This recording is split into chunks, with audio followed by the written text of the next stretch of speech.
Hi viewers, welcome to our channel. ప్రస్తుతం మనతో పాటు ప్రముఖ political analyst and senior producer triple Chittibabu గారు ఉన్నారు. వారితో ఒకసారి మాట్లాడదాం. సార్ నమస్కారం. సార్ నమస్తే సార్, నిన్న నాగ చైతన్య గారి తండేల్ ప్రిలీజ్ ఈవెంట్ జరగడం చూసాం సార్. మొదట అల్లు అర్జున్ గారు రావడంతో వస్తున్నారని చెప్పేసి ఫ్యాన్స్ ని కూడా పబ్లిక్ కూడా వద్దని చెప్పేసి వాళ్ళే అనౌన్స్మెంట్ ఇచ్చేస్తారు, ఎవరికి అలో లేదని చెప్పేసి. తీరా చూస్తే మళ్ళీ అల్లు అర్జున్ గారు కూడా రాలేదు, కొన్ని కారణాలు అల్లు అరవింద్ గారు చెప్పడం చూసాం. సో పబ్లిక్ లేకుండా ప్రిలీజ్ ఈవెంట్ జరగడం అనేది ఇది చర్చకు దారితీసింది. సండే థియేటర్ ఎఫెక్ట్ కారణమా అన్నట్టుగా కూడా మాట్లాడుతున్నారు. మీ ఒపీనియన్ సార్ దీనిపైన? ఈ సండే ఎఫెక్ట్ కాదు, మిగతా అసలు జరిగిన ఇప్పుడు ఉన్న condition, mental condition Allu Arjun మనం మానవత్వంతో ఆలోచించాలి. ఊరిని ఏదో ఒకటి మాట్లాడాలి, కమెంట్ ఏదో కమెంట్ చేయొచ్చు. కానీ ఇప్పుడు ఒక 3 ఏళ్ళు కష్టపడి ఒక మంచి సక్సెస్ అందుకున్నాక, బ్రహ్మాండమైన సక్సెస్ అందుకుని ఆ సక్సెస్ ని ఎంజాయ్ లేని పరిస్థితిలో పాపం అల్లు అర్జున్, ఎవరైనా నువ్వైనా నేనా అలాంటి సక్సెస్ అయితే బ్రహ్మాండంగా ఎంజాయ్ చేస్తాం కదా. అక్కడ ఫంక్షన్, అక్కడ ఆ సెలబ్రేషన్, ఈ ఊరు ఆ ఊరు నిలుస్తాం. ఎక్కడ వెళ్ళటానికి లేని పరిస్థితిలో, ఎందుకు వెళ్ళటానికి లేదు, వెళ్ళడానికి పర్మిషన్ ఉంది, తనకే అబ్జెక్షన్ లేదు. కానీ వెళితే ఇవాళ పరిస్థితుల్లో ఒక పక్క చనిపోతే ఆనందంగా అని ఏదో మాట్లాడతారు. సో అది జరిగింది తన కారకుడు కాదు. ఇప్పుడు ప్రజలు అర్థం చేసుకుంటున్నారు. ఇవాళ అనవసరంగా పాపం అల్లు అర్జున్ ని బదనాం చేశారు. కానీ బదనాంకి అతనికి ఏం సంబంధం, అన్ని పోలీసులు వాళ్ళ తప్పిదాలను కప్పించుకోవడానికి వాళ్ళు చేసిన ఇది అని ప్రజలకు అర్థమైపోయింది. కానీ అయినా ఇప్పుడు ఈ సెలబ్రేషన్స్ ని తన సక్సెస్ ని సెలబ్రేట్ చేయలేని వాడు ఇంకెక్కడికి వెళ్తాడు? అందుకని అసలు మెంటల్ గా, అందుకని షూటింగ్ సినిమాకి దూరంగా ఉంటానని కూడా అన్నాడు. కొన్నాళ్ళ పాటు ఏదే దేశం ఎక్కడికో వెళ్ళిపోయి, స్విట్జర్లాండ్ వెళ్ళిపోయి 4 రోజుల పాటు అతను ఫ్రీగా మళ్ళీ మెంటల్ ఫ్రెష్ అయ్యి ఈ మెంటల్ గా ఎవరికైనా చాలా ఇబ్బందికరమైన పరిస్థితి. మనం చెప్పుకుంటానికి చెప్పలేము, మనమే చెప్పలేకపోతున్నాం. చెప్పడానికి బాధాకరం, మనకే బాధగా ఉంది. అంత కష్టపడి పాపం చేసాడు, పేరు మంచి బాగా కష్టపడ్డాడు, పేరు వచ్చింది. అంత పేరు వస్తే దాన్ని అనుభవించలేకపోతున్నాడు కదా, అది ఎవరికైనా బాధాకరం. అది ఆ పరిస్థితిలో ఉన్నాడు పాపం. రాలేదు, వస్తాడని మీరు ఎక్స్పెక్ట్ చేసి ఉండొచ్చు. అతను రావటం కుదరలా. మానసికంగా మెంటల్ గా ప్రిపేర్ అవ్వలేదు కదా. ఫంక్షన్కి వచ్చేసి ఊరినే కనపడి వెళ్ళటం కాదు కదా, 4 మాటలు మాట్లాడాలన్నా మెంటల్ గా అది రిసెప్షన్ ఉండాలి కదా, అది లేదు పాప పరిస్థితి. So let him take some time, మళ్ళీ బ్యాక్ టు నార్మల్ వస్తాడు, రావాలి. అంతవరకు కొంచెం అతన్ని మనం ఇబ్బంది పెట్టడం కూడా అనవసరం. అది రాలేదు, దాని మీద ఒక కమెంట్, రాలేదు ఒక విశ్లేషణ అనవసరం. రాకపోవటం తప్పు కాదు, రాలేని పరిస్థితి.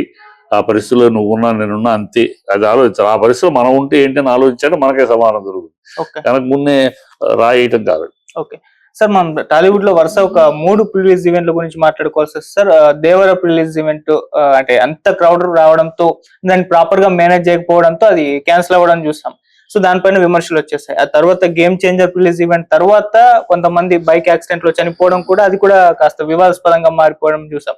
మళ్ళీ ఇప్పుడు తండేల్ మూవీకి పబ్లిక్ లేకుండా చేయడం చూస్తున్నాం. అంటే వరుసగా ఈ విధంగా ప్రిలీజ్ ఈవెంట్ లో ఇటువంటి పరిణామాలు చోటు చేసుకోవడానికి మీరు ఏ విధంగా చూస్తారు సార్? ఏమమ్మా ఇప్పుడు సిస్టము, ఈ పబ్లిక్, ఈ ఆడియో ఫంక్షన్లు ఇది పబ్లిక్ లో పెట్టి చేయటం అనేది ఈ మధ్య కాలంలో, గతంలో లేదు, ఈ మధ్య ఒక దశాబ్ద కాలంగా అది బాగా విస్తృతం అయ్యింది. సో ఈ ఫ్యాన్స్ కేమో అదొక పండగలాగా అయిపోయింది వచ్చేయటం. మరి ఎంతమందికి పోలీసులైనా అన్ని మొత్తం రాష్ట్రాన్ని అంతా వదిలేసి ఒక ఫంక్షన్ కోసం పోలీసులు అందరూ మోహరించలేరు కదా. ఒక రోజు మిగతా అంతా క్లోజ్, ఓన్లీ ఫంక్షన్ చేయలేరు కదా. జనాలు ఏమో అన్కంట్రోలబుల్ వస్తారు. దానికన్నా ఈ జనాలు పెట్టుకుని మళ్ళీ పోలీస్ క్యాన్సిల్ చేసి, ఇప్పుడు దేవరాకి ఏమైంది, అంతా అరేంజ్ చేశారు, డబ్బు ఖర్చు పెట్టి రెడీ చేశారు. ఆఖరిలో పోలీసులు వచ్చి మేము మెయింటైన్ చేయలేము, కంట్రోల్ చేయలేమంటే విపరీతంగా వచ్చేస్తున్నారు జనాలు. ఇక్కడే కాదు, బయట గిట మీరు వేసుకున్న 50,000 కాదు, 1,00,000 కాదు, 2 లక్షల పై చిలుకు వస్తారా, మా వల్ల కాదు అన్నారు. మీరు క్యాన్సిల్ చేసేసుకున్నారు. ఇప్పుడు గేమ్ చేంజర్ పబ్లిక్ లో పెట్టారు, జనాలు వచ్చారు. ఈ అనాలోచితంగా ఈ పవన్ కళ్యాణ్ అంతే, అవే ఆలోచన ఎప్పుడు లేదు కదా, ఆవేశంగా ఏదో మాట్లాడటం తప్పితే అనాలోచితంగా మాట్లాడతాడు. ఏ విషయం మీద పరిజ్ఞానం లేదు, జ్ఞానం లేని నాయకుడు కదా. గౌకనేదో బైకులు గీకులు హీరోలు, మీరు యాక్సిలేటర్ రైస్ చేసి వెళ్తే ఎక్కడికి వెళ్తారు, చొక్కాలు తిప్పుకొచ్చి ఈ పిచ్చి పిచ్చి డైలాగులు మాట్లాడేశారు. దాంతో రెచ్చిపోయిన ఫ్యాన్స్ చనిపోయారు.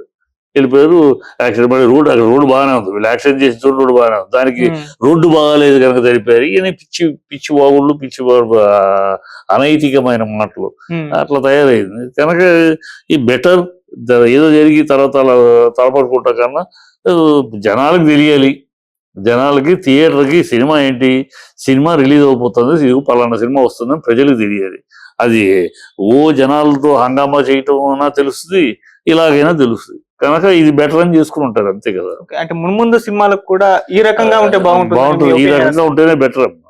ఊనే హడావిడి లేనిపోయిన ఖర్చు, వ్యవస్థ ఖర్చులు పెట్టేసి మళ్ళీ ప్రజల మీద పడి మేము ఎంత ఖర్చు పెట్టామని మీ షో కోసం, మీ హంగామా కోసం, హీరో గారి హంగామా కోసం, లేదా ఇంకో మ్యూజిక్ డైరెక్టర్ గారి హంగామా కోసం లక్షలు ఖర్చు పెట్టి ఏంటి మీరేనా పెద్ద గొప్ప దేశ కావ్యాలు తీస్తున్నారు కాదుగా. మామూలు సినిమా, ఓ సినిమా ఎంటర్టైన్మెంట్ సినిమా, 2 వారాలు 3 వారాలు సినిమా, అంతే కదా. వాడు అంతకు మించి సినిమాలు లేవు కదా. 3 వారాలు మించి దాటే సినిమా ఎక్కడ ఉంది, ఏదో 100కి పోటీకి ఒకటి తప్పితే.